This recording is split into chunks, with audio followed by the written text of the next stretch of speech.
Everyone, welcome to the channel. So this is me Aakriti Singh और आज के इस वीडियो में हम डिस्कस करने वाले हैं बीएससी नर्सिंग फर्स्ट सेमेस्टर के लिए कंप्लीट रोड मैप कह लो या फिर कंप्लीट स्ट्रैटेजी। ठीक है, means BSc nursing first semester का फाइनल एग्जाम होने वाला है, मोस्ट प्रोबेबली फैब में कंडक्ट हो जाएगा। उत्तर प्रदेश के स्टेट के बच्चों के लिए तो ये क्लियर है कि फैब एंड में उनका बीएससी नर्सिंग फर्स्ट सेमेस्टर का फाइनल एग्जाम होना ही होना है। और रही बात अदर स्टेट के बच्चों की, तो उनमें भी बहुत ज्यादा कुछ डिले नहीं होगा, थोड़ा बहुत 10-15 दिन या फिर 1-2 मंथ, थोड़ा मीन्स आप बोल सकते हो 1-2 मंथ का वेरिएशन आएगा, बस इससे ज्यादा कुछ नहीं। अप टू मार्च तक आप सबके I think BSc nursing first semester के एग्जाम हो जाएंगे। ठीक है, तो जिन बच्चों की क्लासेस या फिर कह लो कि जिन बच्चों को कॉलेज फर्स्ट राउंड के काउंसलिंग में अलॉट हो गया था, उन स्टूडेंट्स को मतलब कि आइडिया है ना, वो लगभग अच्छे से 4-5 महीने से क्लासेस किए हैं रेगुलर बेसिस पे, टीचर्स के साथ उनका अच्छा इंटरेक्शन हुआ है, उन्होंने नोट्स बना रखी है, लेक्चर्स अटेंड किया है, तो वो कहीं ना कहीं सारी चीजों से फैमिलियर है। बट वो स्टूडेंट जो स्ट्रेट राउंड में गए हैं, ठीक है, मीन्स जो लास्ट काउंसलिंग का राउंड था उसमें जिन बच्चों ने एडमिशन लिया है, उनकी क्लासेस स्टार्ट हुए अभी हार्डली आप कह सकते हो 1 मंथ या फिर 1.5 मंथ, सिर्फ इतना ही हुआ है। ठीक है, तो उन बच्चों के मन में ना बहुत डाउट आ रहा है कि इतना लेट आए हैं कॉलेज, इतना लेट ज्वाइन किए हैं, तो अभी तुरंत एग्जाम का डेट आ गया है। ठीक है, स्पेशली मैं उत्तर प्रदेश के बच्चों की बात कर रही हूँ, क्योंकि उत्तर प्रदेश का सर्कुलर रिलीज हो चुका है, फैब एंड में उनका एग्जाम होना है। तो आपका कॉलेज, आपकी यूनिवर्सिटी अगर ABVM है तो आपका एग्जाम फैब एंड में है। ठीक है, आप एक बार साइट पे जाके चेक कर सकते हैं।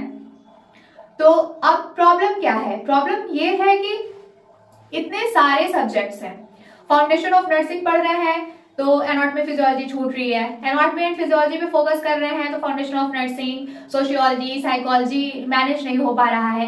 तो ऐसे में पता है बहुत डर का माहौल बना हुआ है, क्योंकि फर्स्ट सेमेस्टर क्या होता है ना कि एक फर्स्ट टाइम होता है, मतलब आप जैसे बोल दो कि आप first time as a graduation student अपना एग्जाम देने जा रहे हो। जैसे स्कूल में तो ठीक है, आप यूज टू थे, हैबिचुअल थे एनुअल एग्जाम के लिए, फॉर्मेटिव असेसमेंट टेस्ट के लिए, समेटिव असेसमेंट टेस्ट के लिए, बोर्ड एग्जाम के लिए। बट कॉलेज में आप अभी जस्ट आए हो और ये आपके कॉलेज का फर्स्ट फाइनल एग्जाम होगा। ठीक है, ध्यान से सुनना, फर्स्ट फाइनल एग्जाम मतलब कि फर्स्ट सेमेस्टर और सेकेंड सेमेस्टर तक भी आपको थोड़ा बहुत आइडिया हो जाएगा, लेकिन फर्स्ट सेमेस्टर बिल्कुल नया है।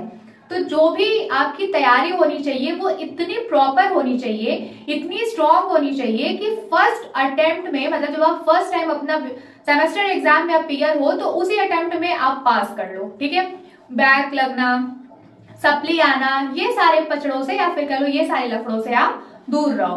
तो सबसे पहली चीज जो माइंड में, दिलों और दिमाग में जो आपके डर बैठा है कि अरे कहीं बैक न लग जाए, दैट इज सप्ली। हाँ, सप्लीमेंट एग्जाम देना होता है। तो सबसे पहली चीज, इस डर को अपने माइंड से निकाल दो। बीएससी नर्सिंग इतना कुछ ऐसा नहीं है कि आप इसको पास ही नहीं कर सकते भाई। अगर आप अच्छे से पढ़ाई करोगे ना तो इट इज समथिंग कि आप 1 महीने की अच्छे से पढ़ाई करके भी आप अपना सेमेस्टर एग्जाम पास कर सकते हो।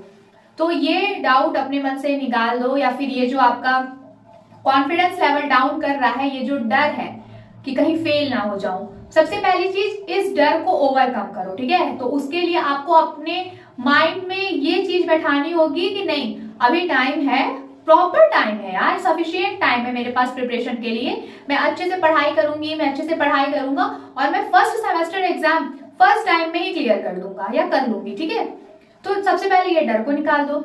दूसरी चीज, जैसे अब डर लग रहा है तो मैं आपको एक चीज बता दूं, इन केस, ठीक है, it's just exam guys, it's just exam. In case अगर आपका किसी सब्जेक्ट में बैक आ भी जाता है तो क्या है, देखो मैं ये नहीं कह रही कि बिल्कुल केयरलेस हो जाओ, पढ़ाई पे फोकस मत करो, मैं जस्ट इस पॉइंट को इसलिए हाईलाइट कर रही हूँ यहाँ पे क्योंकि मैं पता है अभी बहुत टाइम से न्यूज देखते आ रही हूँ, मतलब हर एग्जाम में कोई ना कोई बच्चे सुसाइड अटेम्प्ट कर लेते हैं। ठीक है, अपने आप को हार्म कर लेते हैं, वो तो चले जाते हैं, बट उनके पीछे जो उनकी फैमिली बचती है उनका क्या? सबसे पहली चीज अपनी मम्मी के बारे में सोचो, जिन्होंने आपको पैदा किया, आपके लिए सपने सजाए, आपको अपनी जान से भी ज्यादा पाला। तो जस्ट आप अगर इन केस कोई एक ऐसे एग्जाम में किसी एक सब्जेक्ट में आपके थोड़े कम मार्क्स आ जाते हैं या फिर इन आपका थोड़ा बहुत बैक लग भी जाता है, तो क्या ये इतनी बड़ी बात है कि आप एकदम डिप्रेस्ड हो जाओ? नहीं ना। देखो, अगर बैक आ जाएगा, आपने बहुत पढ़ाई करी, ठीक है, कुछ ऐसे सर्कमस्टांसेस हुए कि 3 घंटे के पेपर में आप अपना 100% नहीं दे पाए क्योंकि प्रैक्टिस अच्छी नहीं थी या कुछ भी रीजन हो सकता है, तो चलो यार ठीक है, बैक आ गया, नॉट अ बिग डील यार, ठीक है। विद इन 5 मंथ आपके कॉलेज के साइड से नोटिस आ जाएगी कि आपका सप्ली एग्जाम होता है। सप्ली एग्जाम क्या होता है? जिन बच्चों का जिस भी सब्जेक्ट में बैक लगा होता है वो उस सब्जेक्ट के लिए एग्जामिनेशन फॉर्म फिल करते हैं और फिर उसके बाद उसका दोबारा से एग्जाम देते हैं। तो अब एक बार ऑलरेडी अगर पेपर दे चुके हो तो आपको आइडिया लग जाएगा कि आपने कहाँ गलती की थी, जस्ट उस गलती को सुधार लेना, ठीक है। तो मैंने दोनों साइड आपको बता दी। पहली साइड तो ये, जिन बच्चों को फेल होने का डर है, मैं उनके लिए बता दूं कि पहली चीज तो ये कि बीएससी नर्सिंग इतना टफ नहीं है कि आप इसको पास कर ही नहीं सकते। आप अच्छे से मन लगा के रिलैक्स होके पढ़ाई करोगे, 1 महीने की प्रॉपर स्ट्रैटेजी के साथ स्टडी कर लोगे, अच्छे नंबरों से पास हो जाओगे, 75% के एबव आराम से आप स्कोर कर पाओगे, ठीक है। दूसरी चीज, इन केस कुछ ऐसे सर्कमस्टेंसेस बन जाते हैं जिनकी वजह से अगर किसी 1-2 सब्जेक्ट में बैक लग भी जाता है तो it's not a big deal. आपकी लाइफ से, आपकी हैप्पीनेस से, आपकी वेलनेस से, आपकी हेल्थ से ज्यादा बड़ा कोई एग्जाम नहीं है, ठीक है। इन केस अगर थोड़े बहुत इश्यूज हो जाते हैं तो उसको टैकल करना सीखो, उससे लड़ना सीखो, सप्ली एग्जाम देना, पास हो जाना, ठीक है।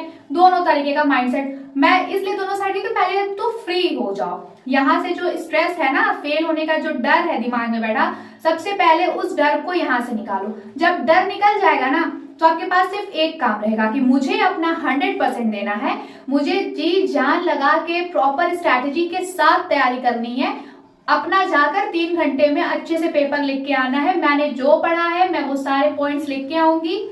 अब वो डिपेंड करता है इवेल्युएटर पे, वो कैसे कॉपी चेक करते हैं, करती हैं, क्या करती हैं, क्या रिजल्ट आएगा, दैट्स नॉट माई बिजनेस। मेरा क्या काम है? पूरी मेहनत के साथ, पूरे डेडिकेशन के साथ, फुल्ली फोकस्ड हो करके तैयारी करना। रिजल्ट जो आएगा तब की तब देखेंगे, ठीक है। अब जो फेल होने का डर था वो माइंड से निकल गया। अब पढ़ाई पे आते हैं कि पढ़ाई कैसे करनी है। तो सबसे पहली चीज, जब भी मैं कोई स्ट्रैटेजी या फिर कोई भी गाइडेंस आपके साथ शेयर करती हूँ रिलेटेड टू स्टडी, तो मैं हमेशा एक चीज बोलती हूँ कि आपका जो लिस्ट ऑफ सब्जेक्ट्स है ना, वो आपको यहाँ कंप्लीटली आपके माइंड में सेट होना चाहिए। क्योंकि पता है, किसी भी लड़ाई को जीतने के लिए फिजिकली प्रिपेयर होने से पहले आपको मेंटली प्रिपेयर होना बहुत जरूरी है। अगर आप यहाँ से मजबूत हो, यहाँ से फुल्ली तैयार हो, तो आप ऑटोमेटिकली ऐसे ऐसे स्टेप्स लेते जाओगे ना जो अल्टीमेटली आपको आपके डेस्टिनेशन तक पहुंचा देगी, अल्टीमेटली आपको सक्सेस दिला के रहेगी। तो मेंटली प्रिपेयर होना है तो भाई आपको आपका गोल क्लियर होना चाहिए, आपका विजन क्लियर होना चाहिए। तो सबसे पहली चीज, लिस्ट ऑफ सब्जेक्ट्स आपको बिल्कुल पता होना चाहिए कि कितने सब्जेक्ट्स हैं आपके सेमेस्टर एग्जाम में। क्योंकि पता है, बहुत सारे ऐसे बच्चे होते हैं जो नर्सिंग को इतना कैजुअली ले लेते हैं कि उनको ये तक याद नहीं होता है कि कितने सब्जेक्ट्स हैं। तो ठीक है, मुझे पता है जो ये वीडियो देख रहा है, ऑब्वियसली बात है वो सिंसियर है, हाँ, तभी वो ये वीडियो को देख रहा है। तो आप एंड तक इस वीडियो को देखिएगा। इस वीडियो में हम सारे पॉइंट्स डिस्कस करेंगे, क्या पढ़ना है, कैसे पढ़ना है, कहाँ से पढ़ना है, कितने घंटे पढ़ना है, ठीक है, कब तक आपको अपना सिलेबस कंप्लीट कर लेना है, कब रिवीजन स्टार्ट करना है, हम सारी चीजें डिस्कस करेंगे। जस्ट वीडियो को एंड तक देखना, और अगर चैनल को सब्सक्राइब नहीं किया है तो सब्सक्राइब कर लो, बेल आइकन ऑन कर लेना, ठीक है, जिससे अपकमिंग वीडियोस की सारी इंफॉर्मेशन आपको मिलती रहे। तो लिस्ट ऑफ सब्जेक्ट, तो क्या है भाई, फाउंडेशन ऑफ नर्सिंग मेन है, बेसिक सब्जेक्ट है, इंपॉर्टेंट सब्जेक्ट है, anatomy, physiology, sociology, psychology, English, इतने आपके मेन सब्जेक्ट है, ठीक है। अब इसमें आप मुझे बताओ ऐसा क्या है जो आप पढ़ नहीं सकते। हाँ, अगर मैथ्स होता, कैलकुलेशन होता, फिजिक्स होता तो मैं मान लेती कि हाँ यार कैलकुलेशन है, टफ है, थोड़ा बहुत ज्यादा प्रैक्टिस करने की जरूरत है। लेकिन ये जितने सब्जेक्ट्स हैं सब में आपको थियरी ही तो पढ़नी है। थियरी पढ़ लोगे, थोड़ा याद कर लोगे, थोड़ा रट लोगे, थोड़ा रिटन प्रैक्टिस कर लोगे, स्टेटमेंट बनाना सीख जाओगे, कॉन्सेप्ट क्लियर करोगे, कोई भी टॉपिक का आंसर अपने आप लिख लोगे, ठीक है। तो जस्ट लिस्ट ऑफ सब्जेक्ट्स आपने याद कर लिए। अब इन सब्जेक्ट्स के लिए आपको क्या करना है, मेंटली अब कैसे प्रिपेयर होना है। फाउंडेशन ऑफ नर्सिंग क्या इतना टफ है कि आप इसको पास ही नहीं कर सकते? पता, खुद से पूछो क्या आंसर मिला, पास कर सकते हो, यही आंसर मिला ना, ऑफ कोर्स यही आंसर मिलेगा। Foundation of nursing, anatomy, physiology, sociology, psychology, English, सारे सब्जेक्ट्स आप अगर अच्छे से पढ़ोगे पास हो जाओगे, फेल होने का कोई टेंशन ही नहीं है, ठीक है। पहली बात तो ये। दूसरी चीज, मेंटली प्रिपेयर होने के लिए आपके पास पर्टिकुलर सब्जेक्ट्स का, फाउंडेशन ऑफ नर्सिंग का, एनाटॉमी फिजियोलॉजी का, साइकोलॉजी का, सोशियोलॉजी का, इंग्लिश का, सारे सब्जेक्ट्स का आपके पास सिलेबस होना चाहिए हार्ड कॉपी। ध्यान से सुनिएगा, हार्ड कॉपी, मैं सॉफ्ट कॉपी की बात नहीं कर रही हूँ। मतलब ऐसा होता है कि बच्चे पीडीएफ रखते हैं फोन में, अरे मैम फोन में है ना, पढ़ाई हो जाएगी। नहीं, आपको सिलेबस अच्छे से एक प्रिंटेड फॉर्म में A4 शीट पे प्रिंट करा लो, स्टेपल कर लो, जो स्टिक फाइल आती है उसमें लगा लो और रख लो, ठीक है। जैसे अपने साथ नोटबुक बुक कैरी करते हो, सेम एज उस सिलेबस को कैरी करो। उससे आपको क्या होगा कि आपको पता रहेगा कि आपको कितनी मेहनत करनी है, कितने यूनिट्स पढ़ने हैं, क्या क्या पढ़ना है, ठीक है। सिलेबस अपने पास रेडी कर लिया। अब चैप्टर पढ़ने के पहले, मान लो आप फाउंडेशन ऑफ नर्सिंग का अपना प्रिपरेशन स्टार्ट करने जा रहे हो, सेमेस्टर एग्जाम की तैयारी शुरू कर रहे हो आप, ठीक है। तो बुक कॉपी नोट्स पढ़ने के पहले अपना सिलेबस पढ़ो, सारे यूनिट्स को एक बारी जस्ट रीड करो। Unit 1 health and illness, okay, इसमें क्या क्या टॉपिक है, क्या क्या सब टॉपिक्स हैं, उन सारे टॉपिक्स को एक बार जस्ट रीड आउट करना है। अपने सिलेबस को पढ़ो, ठीक है।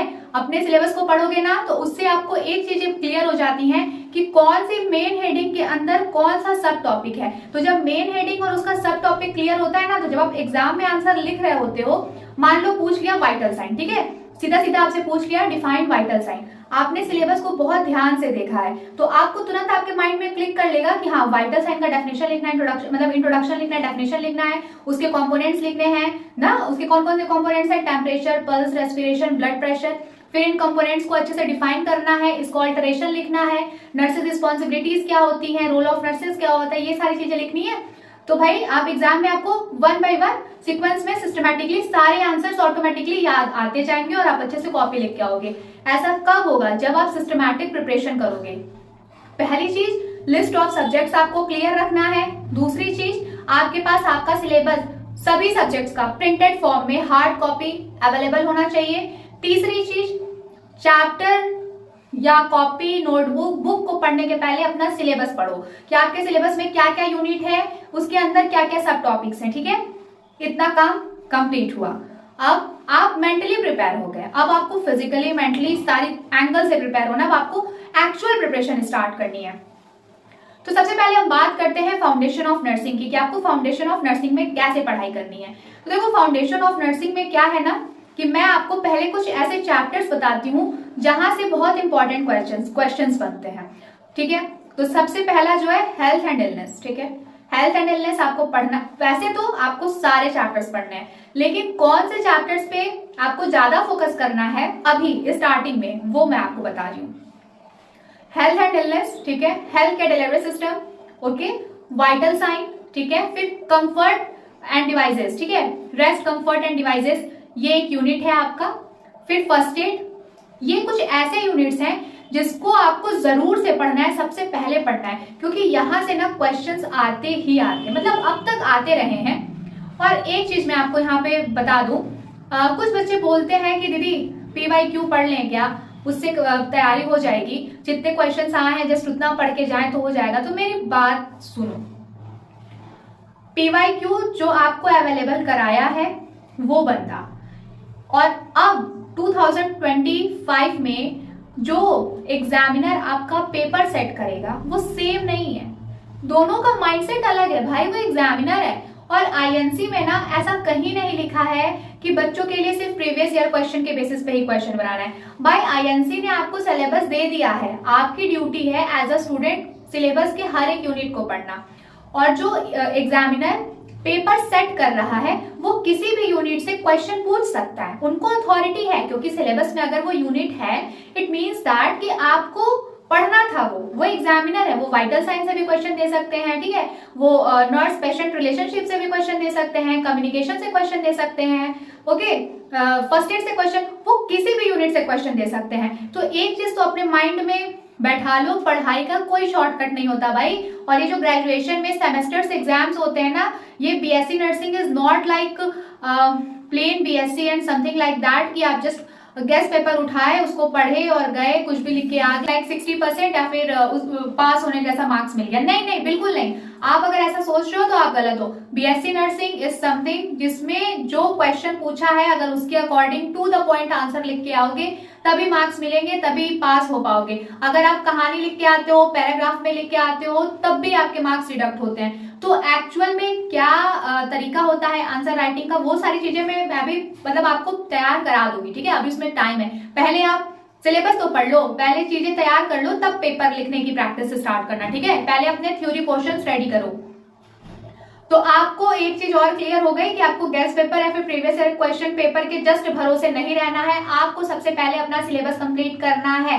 आपके सिलेबस में जितने यूनिट्स हैं आपको सारे यूनिट्स पढ़ने हैं, ठीक है। आपको सारे यूनिट्स पढ़ने हैं, ठीक है। तो फाउंडेशन ऑफ नर्सिंग आपको पढ़ना कैसा है, देखो मैं आपको एक बात बता दूं, जो कॉलेज में टीचर्स पढ़ाते हैं, जो लेक्चरर्स होते हैं, उनके ऊपर ना बहुत प्रेशर होता है। उनको आवर्स डिवाइड हो जाता है कि 10 आवर की क्लासेस आपको लेनी है और इन 10 आवर्स में आपको इतने यूनिट्स कंप्लीट कराना है। तो वो जो टीचर्स प्रेशर में आपको पढ़ा रहे हैं ना, वो जस्ट इस चीज पे ज्यादा फोकस करते हैं कि वो अपने साइड से उनको जितना यूनिट अलॉट हुआ है, उनको जितना रिस्पॉन्सिबिलिटी मिला है यूनिट कंप्लीट कराने के लिए, वो उसको कंप्लीट कराने पे फोकस करेंगे। उनका ध्यान इस पे नहीं रहता है कि बच्चों को समझ आ रहा है या नहीं। ये अगर मैं जिस हिसाब से पढ़ा रही हूँ या पढ़ा रहा हूँ वो स्टूडेंट्स एग्जाम में लिख पाएंगे या नहीं लिख पाएंगे, उनको इन सारी चीजों से कोई मतलब नहीं है। तो आप अपने कॉलेज के लिए अलग नोटबुक रखना, और आपकी जो सेल्फ स्टडी है, ठीक है, उस सेल्फ स्टडी में चाहे आप इंटरनेट रिसोर्सेज यूज करके पढ़ रहे हो, नोट्स बना रहे हो, या फिर आपके पास किसी अच्छे राइटर की बुक है आप उससे पढ़ रहे हैं, या फिर आप यूट्यूब लेक्चर्स देख के नोट्स बना रहे हैं, तो ये सब आपकी जो सेल्फ स्टडी का एक मेथड है, इसके लिए आप अपनी एक अलग सेपरेट नोट्स रखना, ठीक है। और अगर आप मुझे फॉलो कर रहे हो तो मुझे फॉलो करने का क्या सही तरीका है वो भी सुन लो। देखो अभी जैसे मैं फाउंडेशन ऑफ नर्सिंग का जब लेक्चर अपलोड करती हूँ तो मैं एक्सप्लेन करती हूँ, साथ ही साथ नोट्स एज अ टेक्स्ट मतलब स्क्रीन पे ऐड करते चलती हूँ, ठीक है। तो उसका क्या मतलब है, उसको आपको कैसे यूटिलाइज करना है, मैं जो लेक्चर बोल रही हूँ वो आपको सुनना है और पॉइंट्स क्लियर करना है। जो स्क्रीन पे टेक्स्ट ऐड कर रही हूँ वो नोटबुक जो लेके बैठे हो लेक्चर देखते टाइम, मैं हमेशा बोलती हूँ कि नोटबुक पेन लेके बैठो, नोट्स आपने बनाई, जैसे ही वीडियो खत्म हुई तुरंत उस नोट्स को रीड करना है। तो इससे क्या होता है कि तुरंत आपके माइंड में वो चीजें सेट हो जाती हैं। आपने जैसे तैसे 1.5 घंटे के लेक्चर को 3-4 दिन में खत्म किया, नोट्स बना लिया, एंड देन 2 हफ्ते के बाद उस नोट्स को रिवाइज करने बैठोगे तो कुछ पल्ले नहीं पड़ेगा, कुछ समझ नहीं आने वाला है। तो सही तरीका ये है, मान लो मैंने हेल्थ एंड इलनेस का लेक्चर अपलोड किया, ठीक है, हेल्थ एंड इलनेस का लेक्चर मैं अपलोड कर चुकी हूँ। आप वो लेक्चर देखो, उसकी नोट्स बनाओ, तुरंत उस नोट्स को जैसे लेक्चर इंट हुआ उस नोट्स को रिवाइज करो। वो यार नोट्स इतनी लेंदी नहीं होती, मुश्किल से आधा घंटा लगेगा, उस नोट्स को आपको जस्ट एक बार रीड आउट करना है। याद करने को नहीं बोल रही, मुझे भी पता है कि एक बार में सारी चीजें याद नहीं हो जाती, बट आप एक बार एटलीस्ट उसको रीड तो करो। आप लेक्चर पूरा 1.5 घंटे सुने हो, साथ ही साथ उसको समझते चले हो, फिर लिख रहे हो, तो आपका पॉइंट्स क्लियर हो रहा है, फिर आप उसको एक बार रीड आउट कर ले रहे हो, तो कहीं ना कहीं आपका 70% पोर्शन तैयार हो जा रहा है। फिर बचा 30%, तो उस नोट्स को जब 2-3 बार रिवाइज करोगे तो ऑटोमेटिकली आपका 100% वो तैयार हो जाएगा, ठीक है। तो अब तक अगर आप चैनल पे नए हैं तो मैं बता दूं कि अब तक हेल्थ एंड इलनेस, ठीक है, health care delivery system, vital sign में टेम्परेचर, पल्स, रेस्पिरेशन, इतना हम अच्छे से डिस्कस कर चुके हैं।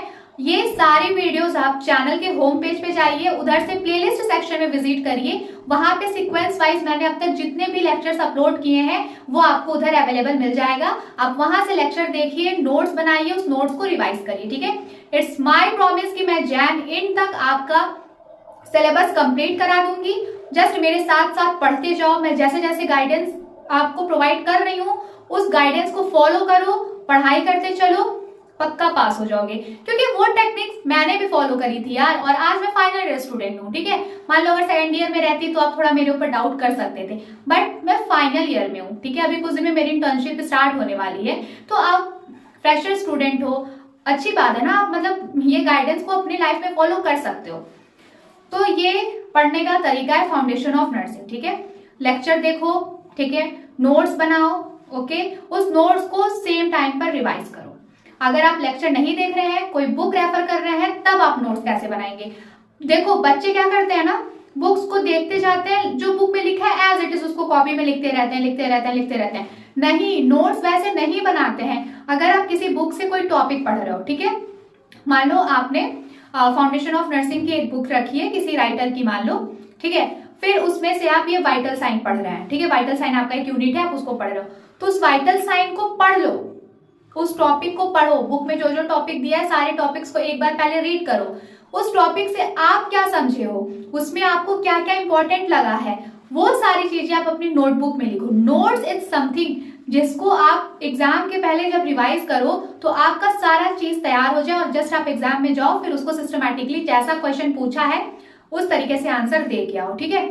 नोट्स आपको इतनी लेंथी नहीं बनानी है कि एग्जाम के पहले आप उसको पढ़ ही ना पाओ। नोट्स में आपको वो चीजें नोटबुक में नोट डाउन करनी है जो आपको समझ आ गई है, ठीक है। इसलिए देखो, मैं लेक्चर जब अपलोड करती हूँ तो मैं जो नोट्स आपको देती हूँ वो नोट्स में आपको एक्सप्लेन भी करती हूँ, तो नोट्स आपको मैं एक्सप्लेन कर रही हूँ तो नोट्स समझ में आ गया, अब आप उसको नोटबुक में लिख के दोबारा से रिवाइज कर लोगे तो वो यूनिट आपका तैयार हो जाएगा, ठीक है। तो दो चीजें आपको ध्यान रखनी है। पहली चीजें, जो आपके कॉलेज की नोट्स है उसको सेपरेट रखो और अपनी सेल्फ स्टडी के लिए जो नोटबुक रखी हो उसको सेपरेट रखो। जो सेल्फ स्टडी वाली नोट्स है आपकी, उसको आपको कैसे, या तो आप यूट्यूब लेक्चर देख करके अपनी नोट्स बनाते चलो, उसको पढ़ते चलो, या फिर आप इंटरनेट के थ्रू पढ़ सकते हो, गूगल चैट जीपीटी पे बहुत सारे कंटेंट्स अच्छे अच्छे अवेलेबल होते हैं, या फिर आप कोई बुक रेफर कर रहे हैं तो उस बुक को रीड करिए, उससे आप क्या समझे, उसमें कौन कौन से इंपॉर्टेंट पॉइंट्स हैं, वो सारी चीजों को आपको अपनी नोट्स में सिस्टमैटिकली लिखना है, ठीक है। बहुत ही अच्छी सिस्टमैटिक स्टडी करनी है, स्मार्ट वर्क करना है, मतलब स्मार्ट प्लस हार्ड वर्क करना है, ठीक है। स्मार्टनेस आपके हर एक स्टेप में होना चाहिए। तो I think foundation of nursing का डाउट क्लियर होता है। अब हम आते हैं टफेस्ट सब्जेक्ट पे, that is anatomy and physiology. देखो यार, स्टार्टिंग में एनाटॉमी फिजियोलॉजी टफ लगता है बट एक्चुअल में ना बहुत इंटरेस्टिंग है, बहुत ही ज्यादा इंटरेस्टिंग है। तो एनाटॉमी फिजियोलॉजी, हम कभी भी एनाटॉमी या फिजियोलॉजी अलग अलग नहीं बोलती हूँ, मैं हमेशा दोनों सब्जेक्ट को साइमल्टेनियसली बोलती हूँ, मींस दोनों साथ में रिलेटेड है। एनाटॉमी फिजियोलॉजी, एक बात मेरी सुन लो, जब एनाटॉमी पढ़ना उसी टाइम पे फिजियोलॉजी भी पढ़ना। ये मत सोचना कि अभी पूरी एनाटॉमी पढ़ लेते हैं फिर बाद में फिजियोलॉजी का सिलेबस कवर करेंगे, यही बहुत बड़ी गलती कर दोगे।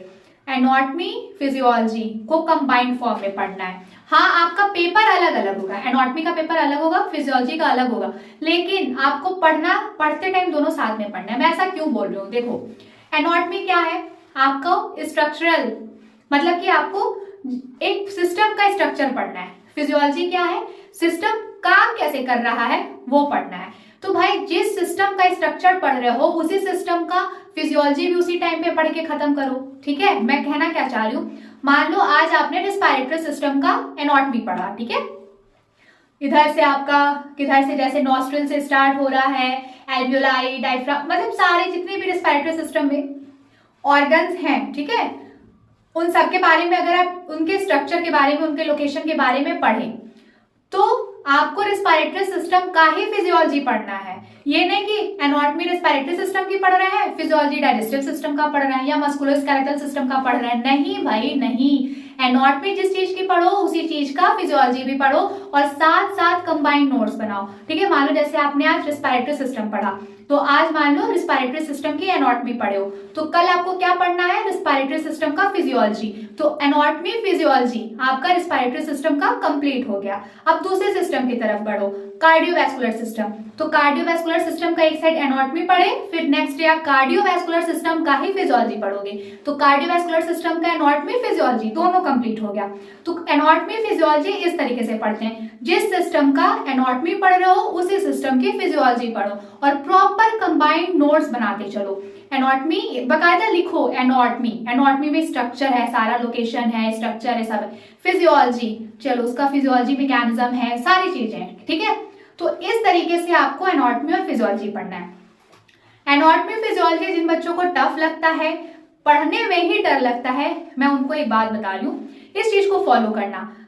अगर एनाटॉमी फिजियोलॉजी पढ़ने का मन ही नहीं करता है, डर लगता है, अरे यार समझ ही नहीं आ रही है, याद ही नहीं हो रहा, तो सबसे पहले काम आपको पता है क्या करना है, मैंने क्या कहा, अपने पास सिलेबस रखो, ठीक है। तो सबसे पहले उस सिलेबस को आप रीड आउट करो, ठीक है, सारे टर्म्स पढ़ो, सारे टर्म्स को समझो। मान लो मस्कुलोस्केलेटल सिस्टम आपका एक यूनिट है, तो मस्कुलोस्केलेटल सिस्टम क्या होता है अपने माइंड में रिकॉल करो। पढ़े हो 11th तक भाई ह्यूमन फिजियोलॉजी पढ़े हो तो सारे सिस्टम के बारे में आपको पता है, ठीक है। ह्यूमन फिजियोलॉजी को ही तो इधर डिटेल में पढ़ रहे हो, हर एक सिस्टम का एनाटॉमी पढ़ रहे हो, हर एक सिस्टम की फिजियोलॉजी पढ़ रहे हो, that's it, it's not a very new thing, है ना। तो मान लो सबसे पहले सिलेबस देखो, सिलेबस में सेल है तो अपने माइंड में रिकॉल करो कि सेल को, आपको सेल के बारे में अच्छा चाहिए, ये चीजें पता है, सेल ऑर्गेनेल ऐसे ऐसे, टिश्यू भी पता है। तो सिलेबस को एक बार पूरा देखो, उससे क्या होगा कि आपके माइंड में एक इमेज बन जाएगा, ठीक है। आप अपने माइंड को कमांड दोगे कि मुझे ये यूनिट्स पढ़ने हैं, स्केलेटल सिस्टम, ठीक है, nervous system, respiratory system, cardiovascular system. तो आपका ब्रेन क्या करेगा, ब्रेन जितनी इंफॉर्मेशन उसमें ऑलरेडी स्टोर्ड है उसको रिकॉल कर लेगा। तो फिर आप जब अब पढ़ने बैठोगे ना मेंटली प्रिपेयर होकर के, तो आपको चीजें टफ नहीं लगेंगी। मैं इसका मैकेनिज्म आपको थोड़ा सा समझाती हूँ। देखो, हमारा ब्रेन हमें कमांड देता है तो हम काम करते हैं, हम सब जानते हैं, ठीक है। लेकिन ब्रेन कमांड देता कैसे, ब्रेन को जैसा इन्वायरमेंट मिलता है, जैसा स्टिमुलाई मिलता है, जिस हिसाब से स्टिमुलाई ब्रेन तक मैसेज ले जाते हैं, उसी अकॉर्डिंग ब्रेन कमांड देता है। तो भाई हम ऐसा इन्वायरमेंट क्रिएट कर रहे हैं, हम सिलेबस पढ़ रहे हैं, ठीक है, हम सिलेबस पढ़ रहे हैं, हम अपने ब्रेन को कमांड दे रहे हैं, मस्कुलोस्केलेटल सिस्टम, ठीक है।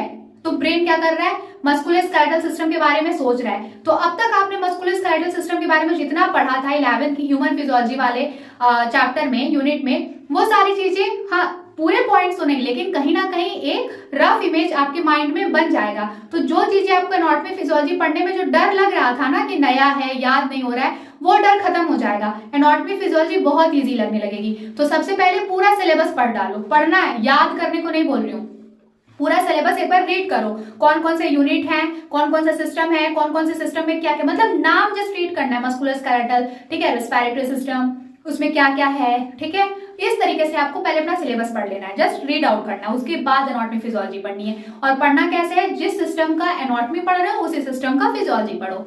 रही बात सोर्सेज, ठीक है, कहाँ से पढ़ोगे, तो देखो, हाँ मैं अभी एनाटॉमी फिजियोलॉजी के लेक्चर्स अपलोड नहीं की हूँ बहुत ज्यादा, क्योंकि मैं फाउंडेशन ऑफ नर्सिंग का सोच रही हूँ मेजर पोर्शन कंप्लीट करा दूं। बट जैसे ये वाइटल साइन में एक टॉपिक बच गया है, ब्लड प्रेशर, वो कंप्लीट मैं कराऊंगी, उसके तुरंत बाद में एनाटॉमी फिजियोलॉजी पे फोकस करना स्टार्ट कर दूंगी, ठीक है, क्योंकि हम एनाटॉमी फिजियोलॉजी और फाउंडेशन ऑफ नर्सिंग को साथ में लेके चल रहे हैं। बच जाएगा आपका साइकोलॉजी, सोशियोलॉजी और इंग्लिश, तो उसमें बहुत ज्यादा हमें मेहनत करने की जरूरत नहीं है, वो 2 हफ्ते में मैं कवर करा दूंगी, ठीक है। अभी main focus foundation of nursing और एनाटॉमी फिजियोलॉजी पे है। तो एनाटॉमी फिजियोलॉजी के मैं लेक्चर्स अपलोड करना स्टार्ट कर दूंगी, आप उधर से देखना, पढ़ना, साथ ही साथ सारी चीजें कवर हो जाएंगी। अभी फाउंडेशन ऑफ नर्सिंग का मैं लेक्चर अपलोड किया, तो एटलीस्ट अभी उसको कवर करो। पता होता क्या है, हमारे पास जो कंटेंट अवेलेबल है हम उस पर फोकस नहीं करते हैं, हमारे पास जो कंटेंट अवेलेबल नहीं है हम उसके लिए परेशान होते हैं। तो भी बहुत सारे ऐसे स्टूडेंट हैं जो मैसेज करते हैं कि दीदी एनाटॉमी फिजियोलॉजी का अपलोड कर दीजिए ऐसे। हाँ मैं करूंगी, मैं बिल्कुल करूंगी, और मुझे अच्छा भी लगता है कि आप लोग का मेल आता है, मैसेज आता है। आप कॉन्शियसनेस जब दिखाते हो ना, जब आप दिखाते हो कि आप पढ़ना चाह रहे हो, तो मतलब मुझे बहुत मोटिवेशन मिलता है लेक्चर्स अपलोड करने के लिए। लेकिन फाउंडेशन ऑफ नर्सिंग को ना मैं सिस्टमैटिकली अभी लेकर के चल रही हूँ। अभी मैं बीच में छोड़ के तुरंत अगर एनाटॉमी फिजियोलॉजी पे चली जाऊंगी तो इधर का जो सीक्वेंस है वो थोड़ा डिस्टर्ब हो जाएगा। तो जैसे मैं थोड़ा 3 लेक्चर अच्छे से कंप्लीट, मतलब जैसे कि हेल्थ एंड वेलनेस कंप्लीटली मैंने अपलोड कर दिया, हेल्थ केयर डिलीवरी सिस्टम पढ़ा चुकी हूँ, वाइटल साइन में एक टॉपिक बच गया है ब्लड प्रेशर, ये कवर हो जाएगा। तो फाउंडेशन ऑफ नर्सिंग का 3 यूनिट पूरा प्रॉपर मैं लेक्चर अपलोड कर चुकी हूँ। आप आराम से उसको देख के लेक्चर बना के 3 यूनिट तैयार कर लेना। जब तक 3 यूनिट फाउंडेशन ऑफ नर्सिंग का पढ़ोगे तब तक मैं एनाटॉमी फिजियोलॉजी के कुछ लेक्चर्स अपलोड कर दूंगी, आप उसको देख लेना। तो इस तरीके से सिस्टमैटिकली आप साथ साथ पढ़ते जाओ, जैन इन तक सारी चीजें कवर हो जाएंगी, ठीक है। तो foundation of nursing, anatomy physiology हो गया हमारा। अब आता है सोशियोलॉजी साइकोलॉजी। तो देखो सोशियोलॉजी साइकोलॉजी, देखो साइकोलॉजी में थोड़ा हाँ कॉम्पोनेंट, ठीक है, और फिर उसके बाद जो थियरीज हैं, जो साइकोलॉजिकल टर्म्स हैं, वो थोड़ा याद करने में मुश्किल होता है, बट इतना भी ज्यादा टफ नहीं है। और सोशियोलॉजी, तो देखो अगर एनाटॉमी फिजियोलॉजी और फाउंडेशन ऑफ नर्सिंग पढ़ाते पढ़ाते टाइम सारा कंज्यूम हो गया, सोशियोलॉजी साइकोलॉजी के लिए अगर इन केस ज्यादा टाइम नहीं बचता है तो मैं आपको डायरेक्ट नोट्स प्रोवाइड कर दूंगी, आप उस नोट्स को पढ़ के आराम से एग्जाम देने जा सकते हो, ठीक है। तो अभी मेरे अकॉर्डिंग आप फाउंडेशन ऑफ नर्सिंग, ठीक है, और एनाटॉमी फिजियोलॉजी पे ज्यादा फोकस करो। अगर ये सब्जेक्ट्स अच्छे से तैयार कर लोगे ना तो सोशियोलॉजी साइकोलॉजी आप आराम से इजीली तैयार कर पाओगे। इस पे बहुत ज्यादा एफर्ट्स डालने की जरूरत नहीं है। इस पे क्या, जस्ट जितने यूनिट्स आपके सिलेबस में है उन सारे यूनिट्स का हैंड रिटन नोट्स बना लो, जस्ट उसको रीड आउट कर लो, that's it, sociology psychology cover हो जाएगा। ठीक है, फिर रही बात इंग्लिश की, तो यार इंग्लिश तो मतलब जो क्लास 8 का ग्रामेटिकल पोर्शन था ना, जस्ट वही आता है। कॉम्प्रिहेंसिव पैसेज आ जाएगा, ठीक है, टेंस आ जाएगा, जंबल वर्ड्स आ जाते हैं, जस्ट ये थोड़े बहुत, और वो अनसीन पैसेज टाइप जो क्वेश्चंस होते हैं, आपको एक पैरा दिया होता है, उसको रीड करना होता है, उससे रिलेटेड कुछ क्वेश्चंस होते हैं, उन पैराग्राफ्स में से क्वेश्चंस फाइंड आउट, उन क्वेश्चंस का आंसर फाइंड आउट करके आपको लिखना होता है, दैट्स इट। इंग्लिश में बस ऐसे क्वेश्चन होता है, तो आपको इंग्लिश के लिए परेशान नहीं होना अभी से, ठीक है। सोशियोलॉजी साइकोलॉजी के लिए थोड़ा सा होल्ड कर लो, क्योंकि एक साथ सारे सब्जेक्ट का बर्डन ले लेने से सारे सब्जेक्ट तैयार नहीं हो जाएंगे, तो एक एक स्टेप आगे करो। क्योंकि पता है ये जो सेमेस्टर एग्जाम की जर्नी होती है ना, इट्स जस्ट लाइक फॉग, जैसे कोहरा होता है ना, जब आप दूर खड़े रहते हो तो सामने सब ब्लर ब्लर दिखता है, लेकिन जैसे जैसे एक एक स्टेप आगे लेते जाते हो रास्ता क्लियर होता जाता है। सेम एज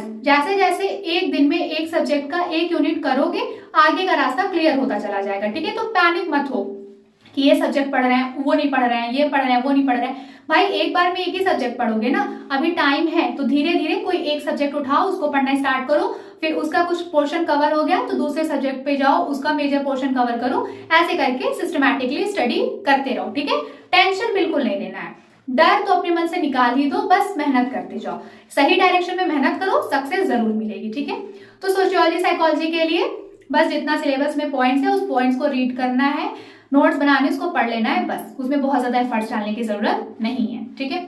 तो ये कुछ तरीका था कि कैसे कौन सा पर्टिकुलर सब्जेक्ट पढ़ना है, ठीक है। अब कब पढ़ना है, क्योंकि हो क्या रहा है ना कि एग्जाम तो जैसे पास आ रहे हैं, लेकिन कॉलेज वाले ना कोई प्रोग्राम कॉलेज में कंडक्ट कराते रहते हैं, और जो नए नए बच्चे आए होते हैं एडमिशन लेके फर्स्ट सेमेस्टर वाले, उनको उस प्रोग्राम में जबरदस्ती इन्वॉल्व करा दिया जाता है, तो सेल्फ स्टडी के लिए उनको टाइम ही नहीं मिलता। प्लस अटेंडेंस के लिए आपको डेली कॉलेज जाना जरूरी है, भले आपका कॉलेज में कुछ अच्छे से पढ़ाई हो पा रहा है या नहीं हो पा रहा है, लेकिन आपको 100% अटेंडेंस पूरा करने कॉलेज जाना ही जाना है, तो पढ़ाई कब करो। देखो इसके लिए बहुत ज्यादा एफर्ट्स डालने की जरूरत नहीं है, लेकिन कम भी नहीं करना है, ठीक है। 4 घंटे आपको अपने लिए निकालने हैं, 4 घंटे लगातार नहीं निकाल पाओगे, आई नो, 4 घंटे, सिर्फ 4 घंटे। देखो कैसे, मान लो आप रात को 8 बजे से लेके 10 बजे तक कोई भी एक लेक्चर देखे या फिर कोई भी एक टॉपिक पढ़े, ठीक है, उसका नोट्स बना लिए, ठीक। फिर नेक्स्ट डे सुबह मान लो अगर आप 6 बजे कॉलेज के लिए रेडी होना स्टार्ट करते हो, तो 4 बजे उठ जाओ, ठीक है, 4 से 6 2 घंटे रात को जो नोट्स बनाए थे जस्ट उस नोट्स को रिवाइज कर लो, ठीक है। पर डे आप सिर्फ इतना काम शुरुआत में करना स्टार्ट करो, रात को नोट्स बनाओ, ठीक है, चाहे वो लेक्चर देख के बनाओ या फिर कोई बुक पढ़ के बनाओ या इंटरनेट से सर्च करके बनाओ, रात को नोट्स बनाओ, सुबह जस्ट 1-2 घंटे पहले उठो, रेडी होने के टाइम से थोड़ा पहले उठो, उस नोट्स को रिवाइज करो, फिर एज यूजुअल मस्त रेडी होके ब्रेकफास्ट करो, कॉलेज जाओ, कॉलेज में जैसे सर मैम इंस्ट्रक्शन देते हैं उसको फॉलो करो, देन फिर वापस जब घर आओ तो अपने सेल्फ स्टडी पे फोकस करो। कॉलेज में जो पढ़ाया जा रहा है उसको एज अ मैप रखो, ठीक है, एज अ ब्लूप्रिंट रखो, एक डायरेक्शन कि अच्छा ये चीजें हैं पढ़ने के लिए, लेकिन सेल्फ स्टडी पे ज्यादा फोकस करो, ठीक है। आपकी सेल्फ स्टडी ही आपको एग्जाम में पास कराएगी, तो अपने सेल्फ स्टडी पे ज्यादा फोकस करो, अपने ऊपर कॉन्फिडेंस बनाए रखो, खुद से बोलो पास हो जाऊंगी, पास हो जाऊंगा, क्योंकि मेहनत कर रही हूँ, मेहनत कर रहा हूं तो पास हो ही जाऊंगा, ठीक है। तो फिर से कंक्लूड करते हैं, डरना नहीं है, ठीक है, बहुत इजी है, पास हो जाएगा एग्जाम, कोई टेंशन वाली बात नहीं है। इन केस अगर थोड़ी बहुत मुश्किल आ भी गई तो भाई हम इतने हिम्मती हैं कि हम उस मुश्किल को पार कर लेंगे, है ना, सप्ली एग्जाम देंगे, पास हो जाएंगे। पर मुझे पता है आप सब बहुत अच्छे हो पढ़ाई में, ठीक है, आप सब बहुत मेहनती हो, आराम से पास हो जाओगे, सारे लोग अच्छे से प्रिपरेशन करोगे और सेमेस्टर एग्जाम्स आराम से पास कर लोगे, ठीक है। बहुत कुछ टफ नहीं है, सिर्फ अच्छे से प्रॉपर स्टडी करोगे, इजीली आपका एग्जाम पास हो जाएगा, 70% 75% आप इजीली स्कोर कर पाओगे, ठीक है। दूसरी चीज, फाउंडेशन ऑफ नर्सिंग पढ़ो या एनाटॉमी फिजियोलॉजी पढ़ो, कोई भी सब्जेक्ट्स हो, ठीक है, आप अपनी सेल्फ स्टडी के लिए अलग नोट्स रखेंगे और कॉलेज की पढ़ाई के लिए अलग नोट्स रहेगी। आपके पास आपके सारे सब्जेक्ट्स के लिए प्रिंटेड सिलेबस होना चाहिए, ठीक है। कोई भी सब्जेक्ट पढ़ने के पहले उस सब्जेक्ट का सिलेबस पढ़ना है, मेंटली प्रिपेयर होने के लिए। ओके, फाउंडेशन ऑफ नर्सिंग के लिए आपको रात में नोट्स, चाहे किसी भी सब्जेक्ट्स के लिए रात में नोट्स बनानी है। सुबह जो यूजुअल टाइम है आपका उससे 1-2 घंटे पहले उठना है और जो रात में नोट्स बनाए थे उसको जस्ट रिवाइज करना है, ठीक है। एनाटॉमी फिजियोलॉजी से डर लगता है तो सबसे पहले जब भी पढ़ने बैठो एक बार सिलेबस पढ़ लो, टॉपिक को समझ लो, फिर उसके बाद पढ़ना स्टार्ट करो, ठीक है। साथ ही साथ जिस सिस्टम का एनाटॉमी पढ़ रहे हो उसी सिस्टम का फिजियोलॉजी पढ़ो। सोशियोलॉजी और साइकोलॉजी में अभी बहुत ज्यादा स्ट्रेस लेने की जरूरत नहीं है। पहले फाउंडेशन ऑफ नर्सिंग और एनाटॉमी फिजियोलॉजी अच्छे से तैयार कर लो, एटलीस्ट 70-80% तैयार कर लो। उसके बाद साइकोलॉजी सोशियोलॉजी पे फोकस करना स्टार्ट करना, उसमें बहुत ज्यादा एफर्ट डालने की जरूरत नहीं होती है। अगर मन लगा कि 2 हफ्ते भी पढ़ोगे तो सोशियोलॉजी साइकोलॉजी तैयार हो जाएगा, ठीक है। रही बात इंग्लिश की, तो इंग्लिश का पेपर बहुत टफ नहीं होता है। जो क्लास 8th वाला इंग्लिश ग्रामर होता है जस्ट वही आता है, ठीक है। कुछ क्वेश्चंस बताओ मैं आपको, तो जैसे मान लो अनसीन पैसेज हो गए, जंबल वर्ड्स हो गए, टेंस हो गया, वर्ब हो गया, ठीक है, यही सारी चीजें आती हैं। तो डरने वाली कोई बात ही नहीं है, सिर्फ सिस्टमेटिकली आपको मेहनत करना था, ठीक है। तो मेरे अकॉर्डिंग जो चीजें मुझे सही लगती हैं प्रिपरेशन के लिए, वो स्ट्रैटेजीज, वो गाइडेंस मैंने इस वीडियो में आपके साथ शेयर कर दी, उसको फॉलो करो, ठीक है। आपका क्या ओपिनियन है मुझे जरूर बताना कमेंट सेक्शन में। कोई डाउट है तो कमेंट सेक्शन में पूछ लो, मुझे मेल कर सकते हो, कॉन्टैक्ट डिटेल्स मैं ऐड कर दूंगी, ठीक है, कमेंट सेक्शन में। बाकी पढ़ाई करते रहो, टेंशन फ्री रहो, टेंशन फ्री होकर पढ़ाई करो, सक्सेस आराम से मिल जाएगी, पास हो जाओगे, अच्छे नंबरों से पास हो जाओगे, तो डरना ही नहीं है। सो this is all about today's video. Channel को सब्सक्राइब नहीं किया है तो सब्सक्राइब कर लो, बेल आइकन ऑन कर लो, जिससे अपकमिंग वीडियोस की सारी नोटिफिकेशन आपको मिलती रहे, ठीक है। और साथ ही साथ अब तक मैंने जितने लेक्चर्स अपलोड किए हैं उनको देखने के लिए आपको कैसे जाना है, चैनल के होम पेज पे जाओ, उधर से प्लेलिस्ट वाले सेक्शन में विजिट करो, वहां सारी प्लेलिस्ट मैंने बना रखी है। फाउंडेशन ऑफ नर्सिंग की वीडियोस वाले पे एक क्लिक करोगे, उसमें जितने लेक्चर्स हैं सब आपको आ जाएंगे 1 by 1। एनाटॉमी फिजियोलॉजी का एक अलग सेक्शन, ठीक है, सोशियोलॉजी साइकोलॉजी के लिए अलग, सबके लिए अलग अलग सेक्शन है। तो जस्ट उन लेक्चर्स को देख लो, पढ़ाई करते चलो, मैं और लेक्चर्स अपलोड करती जाऊंगी, साथ साथ पढ़ते रहो। जैन एंड तक हमारी पूरी कोशिश रहेगी कि हम अपना सिलेबस कंप्लीट कर लें। फिर आप अगर मान लो 31 जनवरी तक आपका सिलेबस कंप्लीट हो जाता है तो फैब के 1st-2nd वीक तक आराम से रिवीजन करो, और जैसे ही डेट शीट आती है जाकर के उस पर्टिकुलर डेट पे अपना एग्जाम दे करके आओ और आके मुझे बताओ कि दीदी मैंने बहुत अच्छे से एग्जाम लिखा है ना, ठीक है। So all the best student, अच्छे से पढ़ाई करो, टेंशन फ्री रहो, अपनी हेल्थ का ध्यान रखो, सब अच्छे से हो जाएगा, ठीक है। सो this is all about today's video. Thank you so much for watching this video. हम जल्दी मिलेंगे नेक्स्ट वीडियो में।